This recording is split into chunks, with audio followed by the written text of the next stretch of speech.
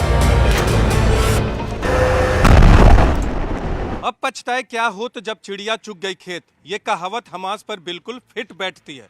दरअसल गाजा पट्टी और खासकर उत्तर गाजा के बड़े हिस्से पर आज की तारीख में इजराइल का कब्जा हो गया है और वहां सरकार नाम की कोई चीज ना के बराबर है। लेकिन हमास का रवैया वैसा ही है जैसे कि उसका पूरा कंट्रोल गाजा पट्टी पर है और वहां उसी की सरकार है। इसे कहते हैं रस्सी जल गई लेकिन बल नहीं गया। हमास ने इजराइल के सामने एक ऑफर रखा है और वो प्रस्ताव ये है कि इजराइल के 50 बंधक रिहा कर देगा, लेकिन बदले में उसे 3 दिन का संघर्ष विराम करना होगा और कुछ फिलिस्तीनी बंधकों को भी रिहा करना होगा। दूसरी तरफ इजराइल के प्रधानमंत्री बेन्यामिन नेतन्याहू आखिर क्या चाहते हैं, ये अमेरिका को भी पता नहीं चल रहा है। एक तरफ नेतन्याहू ये बयान दे रहे हैं कि बंधकों को रिहा करना उनकी प्राथमिकता है और दूसरी तरफ हमास लगातार बयान दे रहा है कि हम बंधक रिहा करना चाहते हैं, लेकिन इजराइल की तरफ से इस पर कोई प्रतिक्रिया नहीं आती।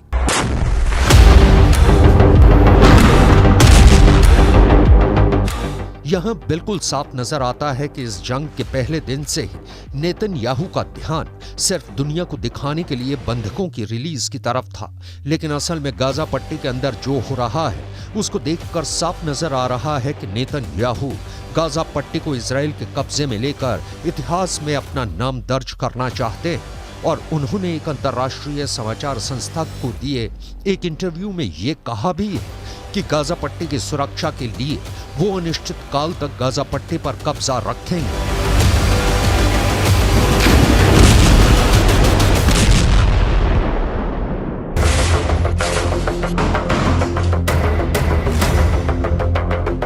बंधकों को रिहा करने के हमास के प्रस्ताव से साफ है कि हमास घुटने टेकने की मुद्रा में आ चुका है, लेकिन इजराइल हमास के घुटनों को तोड़ना चाहता है। एक तरफ इजराइल गाजा पट्टी पर कड़कती हुई बिजली बनकर टूटा है और दूसरी तरफ इजराइल अपनी प्रोपेगेंडा मशीन को भी जबरदस्त तरीके से इस्तेमाल कर रहा है।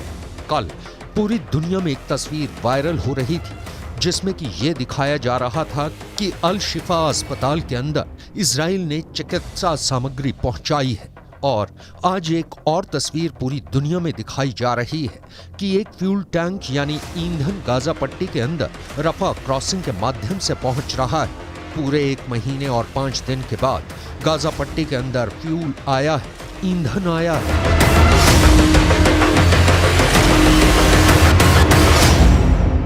जबकि लगभग 1 महीने से गाजा के तमाम अस्पतालों के प्रशासन ये लगातार दावा कर रहे थे कि उनके पास ईंधन खत्म हो चुका है, जिसकी वजह से जनरेटर बंद हो चुके हैं, वेंटिलेटर ने काम करना बंद कर दिया है, जीवन रक्षक उपकरण बेकार हो चुके हैं। लेकिन इसके बाद भी गाजा पट्टी के अंदर ईंधन को नहीं पहुंचने दिया गया। लेकिन जब गाजा सिटी पर इजराइल डिफेंस फोर्स का कब्जा मजबूत होता जा रहा है, तो अब पहली बार ईंधन के एक टैंक को गाजा पट्टी के अंदर रफा क्रॉसिंग के माध्यम से लाया गया है। लेकिन गाजा पट्टी के लोग इस राहत को बहुत कम मानते हैं।